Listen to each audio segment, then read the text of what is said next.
Good morning, everyone. As Beth has already mentioned, I will be presenting my capstone presentation on resolving the cycle of Minneapolis's reactive nature to incidents of police brutality.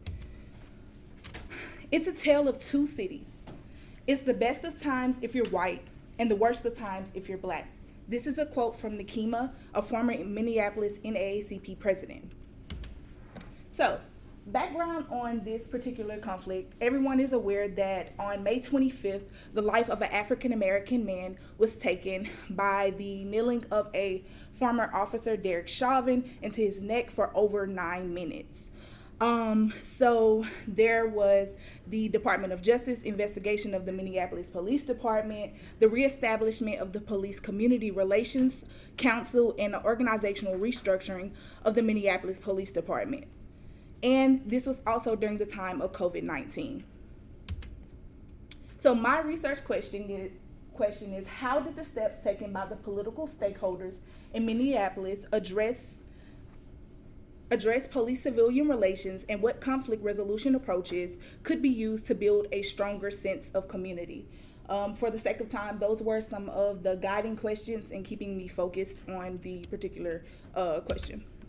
So I used the conflict map as a way to look at the holistic landscape of the conflict, and in doing so, I could not ignore the recurrent nature of how cyclical the reactions to police brutality was within the state of Minneapolis. This is not the first time that they have had this incident, and this is not the first time that this incident such as this has had such fervor within the city. So, to quote our beloved Dr. Peter Coleman in his research on how to live in peace, mapping the science of sustaining peace, a progress report, he says, the central dynamic responsible for the emergence of sustainability, peaceful relations in society is the thousands or millions of reciprocal intergroup interactions that occur between members of different groups in those communities daily, and the degree to which more positive interactions outweigh the more negative. The higher ratio of the positive intergroup interactions to the negative intergroup interactions, the higher the probability of sustaining peace. So, for my project, this created an opportunity for me to look at how are we addressing this in the principle of peace. Negative peace, of course, as we've learned, is just peace without violence, the absence of violence. But in his work, it seems as though his framework is based on more sustained peace, which we refer to as positive peace. This is more so a relational aspect, which is also what I am studying in my question. So, I've used this, I use this conflict analysis tool, so it's used to analyze the syndrome of factors that cause violence. This analysis tool allows differentiated actor-oriented factors and structural factors. So as you can see, the triggers right here are illustrated. I have at least 3. This is not all of the incidents, but in all of these incidents, it ricocheted and it caused the reasons, like what are they advocating for, what's going on in this situation. And the channels are racial and ethnic divide, social economic disparities, political and ideological affiliation, geographical division, cultural and historical traumas, and communities of organizations. So I also went into to develop perspective building because I did realize that as an African American woman, my identity kind of started to precede the approach that I was taking and precede the perspectives that I was adopting in my analysis. So I did this tool to check myself and also to identify the issues and the needs of the individual parties. I thought that it was important to incorporate the political leaders as a stakeholder because in a lot of the efforts in the past, they were left out of the cycle. For example, in federal mediation, the mayor was not present and the city council was not present, and they actually had to approve the mediation measures. So, intervention 1, integrated clarity. I opted into using this intervention because of the nonviolent communication model that's utilized. It detoxifies the way that parties communicate with each other, and it makes them focus on universal needs. What do we all need? The theoretical guide for this is power dependency. It proposes that power is an emotional liability. So even when they're going through these, even when they're creating these resolutions, there is a emotional blockage because the community sees the police department as the transgressors of their oppression.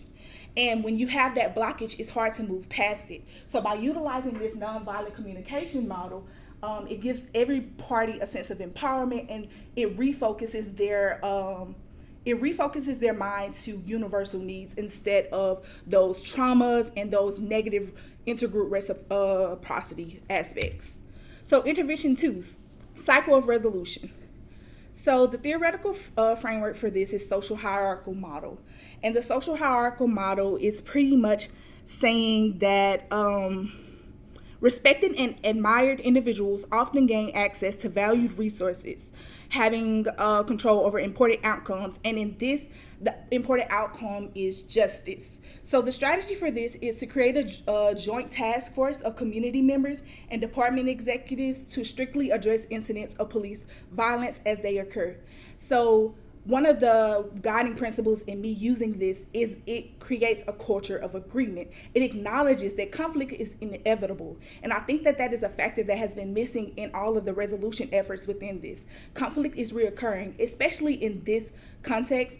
There has been multiple aspects of police brutality. So the next one is the intervention review cycle. And so the review cycle and the after action review cycle. As of now, of course, according to the manual for the police department, they have this informal coaching tool, and there's no parameters around it. The supervisors are able to pretty much do what they want. And the thing about it, even though it is a more formal structure, there are still informal relationships. So to keep a check on those informal relationships, I want to build a habit of accountability by when there are minor incidents, we go through this cycle and we align our intentions with our actions so that the organization can have better leadership and agility in the purpose of protecting their citizens. And this is my network map. So if you notice in my network map, there is the Police Community Relations Committee. And for the sake of time, I can't really harp on that, but it's a 30-member committee that was already pre-established in 2003 as a part of resolution efforts, but then it was discontinued by the mayor in 2008. So there's no continuous usage of this, even though it had the most brokering power, and it was the only thing that was having direct communication from the community and the officers. But a problem with that is you notice that the police officers are at the relationship between the police officers and the personnel included in this PCRC are from the bottom level. And if you are dealing with a more hierarchical structure, then you need to incorporate those leaders. You need to incorporate the mayor. You need to include them in the conversation. So that's what the purpose of my intervention number 1 is, because the town hall meetings create a space for them to all create dialogue and exchange information.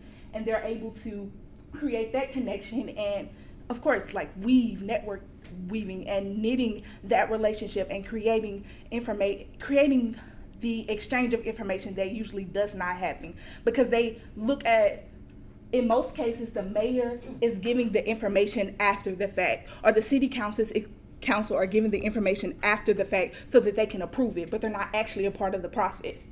And also homophily. So I know that one of the interventions is about creating a task force, but the thing about that is there are advocacy groups already established in this. And the thing about advocacy groups are that they are stuck on right or wrong. And that can serve as a stalemate when evaluating or trying to enforce any sustainable change. So that is done by network weaving. And starting off in my intervention, the reports that are made, which I have on the later slide, Okay, the reports that are made will be shared, but they're used to informal channels of sharing. So I would use trusted members of the community to kind of disseminate that information to start off, because they don't already, there's a distrust within the community, so they don't have those relationships. So I'll capitalize on the relationships that are already established within the advocacy networks. And these are some of my monitoring and evaluation skills. I just want to say this quote because I'm not going to be able to go into this for depth, but this is from the Change Handbook. The design conditions for sustainability from the start of an improvement effort is important. So if you notice, Mark made a comment that sometimes people say that his class should be before we actually do our interventions. And in doing my project, I found that to be true because a lot of my focus was on sustaining the policy, sustaining the relationship that already exists. So yeah, thank you all, and any questions?